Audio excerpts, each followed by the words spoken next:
Hey y'alls, we are back on it playing Angels of Death, and we're still on the same floor with the deranged female Jigsaw character. We just got out of the gas chamber, and now we're continuing on throughout the floor in what's probably a very long section. As with the previous two videos, I've already recorded this footage about a week ago, and now I'm going back through it and providing the commentary. Uh, it's been working so far, and so I hope it can do the same thing. And basically, we had one good section where, despite issues with logic, we still actually had to interact and solve puzzles. Here we have a little cutscene, I guess, that provides more character, but we're still in this weird area where I don't know why they have to provide this level of immersion. Basically, it's just very slow walking. For those of you who hate forced walking segments, this is Angel of Death's equivalent. Essentially, all we're going to get out of this is that, oh, don't die on me. I won't die. I promise that you would be the one who killed me. Oh, I know that already. What do you mean do your best if you die? Whatever, yada, yada, yada. This trope continues throughout the series. This was not our last time we've done it, and it's been repeated again and again in past videos. It really does show just how flimsy kind of the dialogue between them is, the connection. They don't have much chemistry, and they're going to try to show some care and logic later on. But at the end of the day, their relationship is non-existent. And I imagine if this was a real life scenario, they wouldn't be talking. But this is not real life, and so they can put wherever they want in their anime hearts. So essentially, right now, they're going to sleep, and it does lead us into a little, I guess, background on Zach's character. Watching her is very creepy, Zach. You don't want to do that. I don't think you should. Oh, yeah, I forgot that part. He's at least thinking things over, but he has gas in his system, and so he's going to sleep and get that gas out. The flashbacks, in this sense, is a little peculiar. It does give us a little depth, but at the end of the day, I don't think the graphics allow it to get to the point where it's super interesting. You'll see this exchange right now. Obviously, that kid is, well, this kid's dead. Later on, we'll see how Zach's place in this pans out. As you'll see, though, this dialogue actually doesn't involve Zach directly. This is something that eventually talks about Zach, and we'll see it soon, in the sense that he's tortured. He is supposed to deal with a boy that's already dead, while these two maniacal figures decide what is best for them. It's a little hammy when you look at this, because they're torturing these two kids, which can have an apathy. Um, but what we're going to see is her trying to watch a video and trying to really show how this other character is evil. And I assume this is related to another orphanage of one sort, but this is after Zach has been burned. So we got some more development in the timeline. When I was saying, oh, there we go. We have the movie time. Splatter horror flick that you're always talking about. I'm in love with that movie. Ah, Upbeat Moran's getting slaughtered. I don't understand why this other person is able to say you're sick after he has agreed to allow another child bury another child, but you know what? Everybody has their tastes and standards. He can handle real life violence. It's that movie violence is just so icky. But again, Zach had actually no part of that. So why it's assumed that he's dreaming it is strange. You can say, oh, it's just a separate thing. It's giving us background while they're sleeping. But there's that aspect where Zach is kind of startled up from being awake, and it's assumed that he dreamed it. And again, that's at least what I'm taking from it. May or may not be true, but we got Rachel back in our control, and we move on to the next maniacal puzzle. And the same laugh track. This is almost as bad as the 90s sitcom, but you know, we try to make it work. Zach still cusses like a sailor, and he sometimes slips into this kind of, I don't know, real relaxed dialect. Um, I imagine him being slightly Western or Southern, when he does this, all I'm hankering to do this, and I'm gonna just go on up to you and kill you. But I imagine that's not what it is. They're trying to capture that probably the dialect in Japanese, but I don't think they're capturing it too well. I imagine that this was translated more for a European audience with the having peepers in there and with some of the spelling that's involved. But again, it doesn't really seem to fit anybody. It seems someone had a basic grasp or a good grasp on English, but not quite as good as on writing, so to speak. Or again, that could be just the translated content. That continually has this kind of anxiety that makes someone want to puke all the time, and I guess you can convey anxiety like that. We're now in this section where it's dark, and I guess you could go a lot of ways. It has this interesting section where you have a lot of people behind bars, and what they come to realize is this is all the people who chose eternal damnation, which isn't very eternal when you kind of get the idea that all these people are dead and rotting. So perhaps it is a better death than the other one. Starvation versus electrocution. I don't know what it's like to be electrocuted to death. I've been shocked. They had that little variety like in like Dave and Buster's or arcades where you're strapped to an electric chair and just rumbles really quickly. Maybe it's something like that, but I'm not gonna do that. I've been tased once. That was not related to police. It was related to a butthead friend, but that's another story. So here's a person that's so decomposed that he reached his hand out, it's mutated, and it's basically like slush. So, nah, they were mutated to some extent. Pretty sure that's not how decomposition works, especially if you're alive. But you know it adds to that horror content. At any point, these guys could jump out and kill us. As we pass by this one, and when I look into it to see if there's anything, I even go back to see if there's more content. But no, that's it. Oh, but we could be scared. No, that's it. Nothing. No jump scares. No nothing like that. Wasted opportunity. Now, in this section, we have our essentially our next test. And I don't really know who constructs a room full of spikes at the bottom.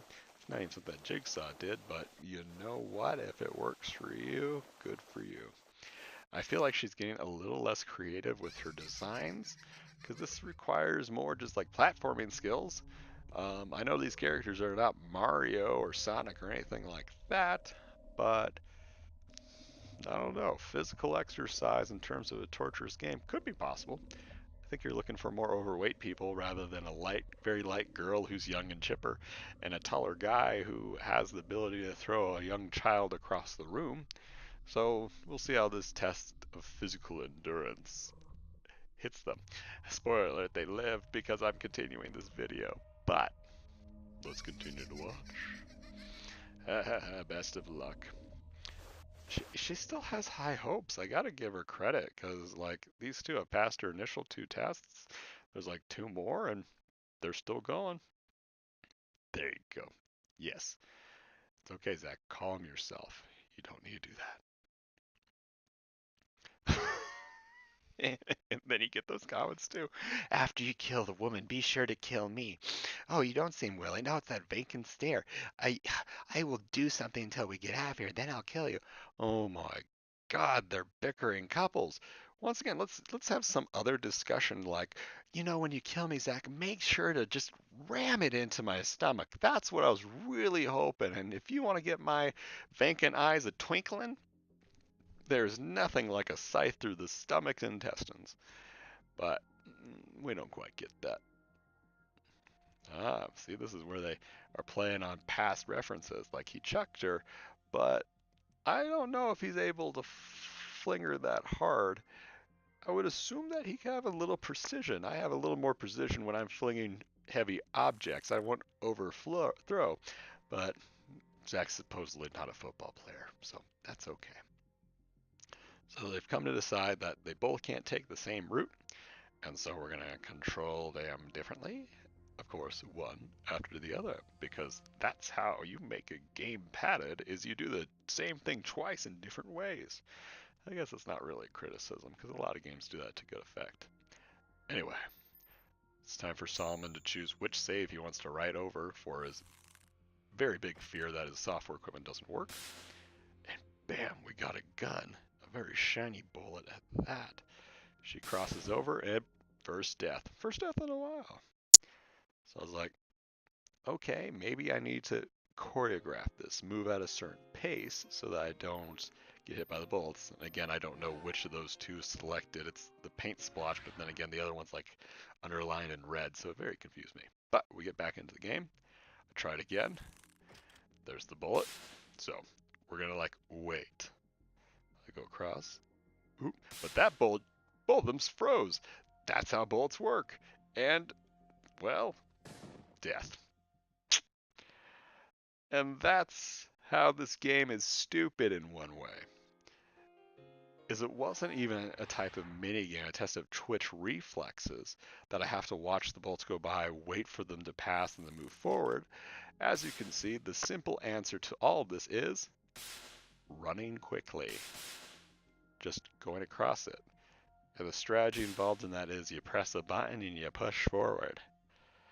That, my dear ladies and gentlemen, is how you create suspense and force replays until you realize, no, the bolts in this place magically stop and can still, like, hurt you bad. Because science. Well, now we go to the jumping mechanics, where these randomly placed blocks are going to be there, and he has to make sure he's okay. It insinuates that the room is completely dark. As we'll see later, Rachel can actually see the entire path. It's only us as the players who can't see the room. Maybe this is trying to replicate how Zach feels, that he's so short-sighted he can't see the entire puzzle. But again, it's these weird restrictions that are trying to put you in a situation that you're more likely to die. I don't think you can die in this one, so to speak, as just get lost. But at this point, it's not even really a puzzle, because I told him to take the lower right, and what happens instead?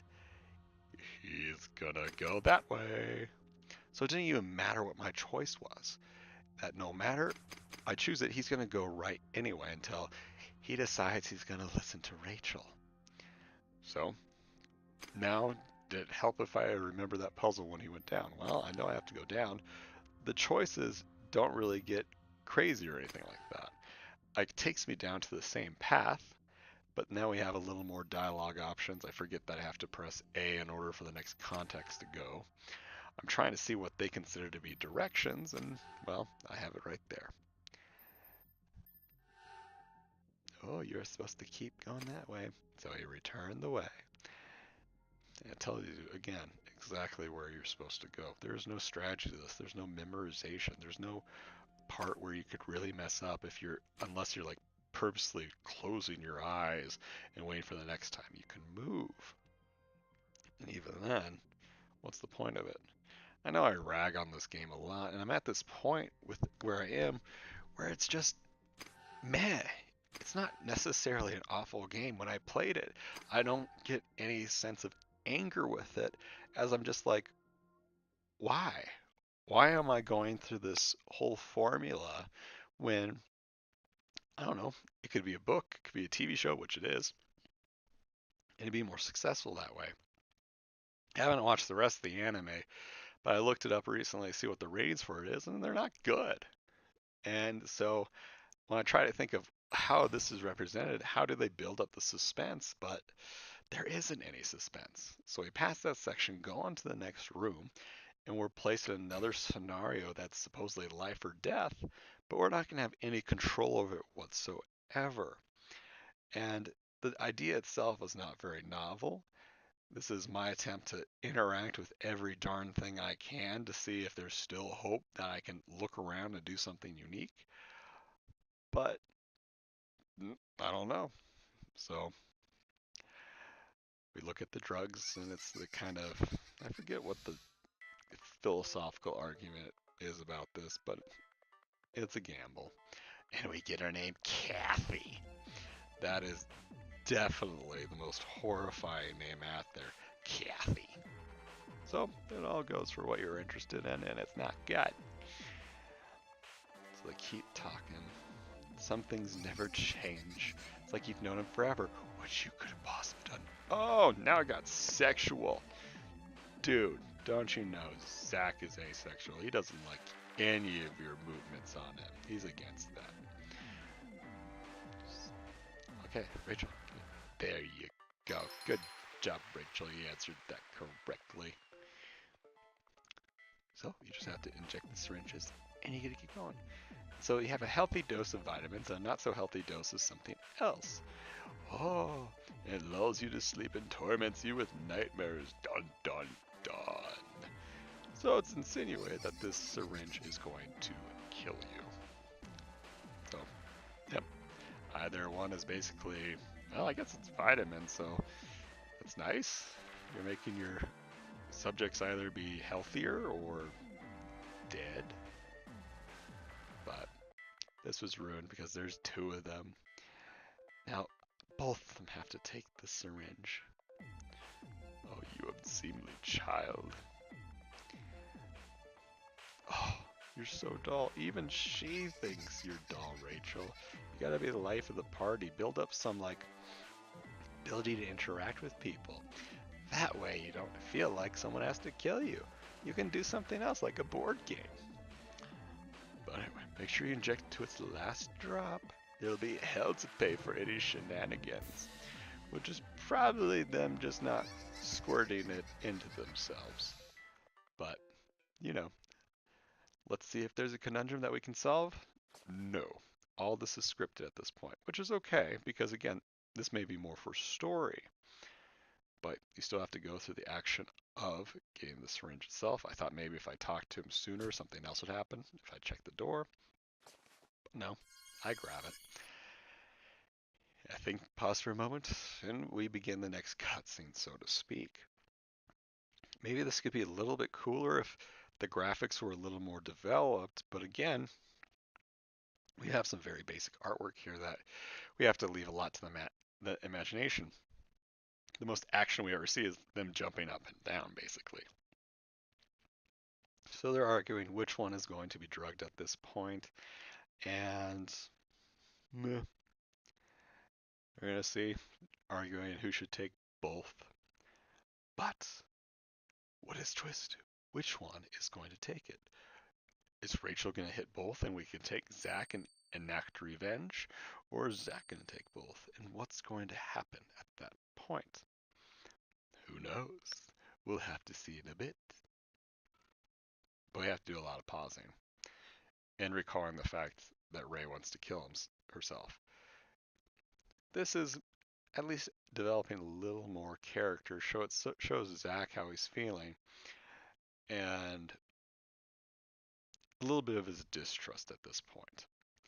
Because again, he feels like he's being played, that at the end of the day, Ray just wants to kill herself. It doesn't matter if he's the one, he's a plaything.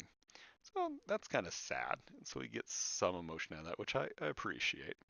He grabs both syringes, and guess what he does? He injects himself with both, with a very good logical system in his eyes. So, bam. One of the first pieces of dialogue that makes sense.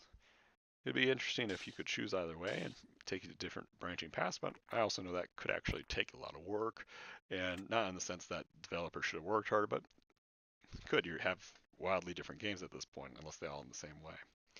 So we're going to hold this episode right now and begin the rest to see the results of all this. So thank you for watching thus far. We've done a Clay Fake. So, well, bye.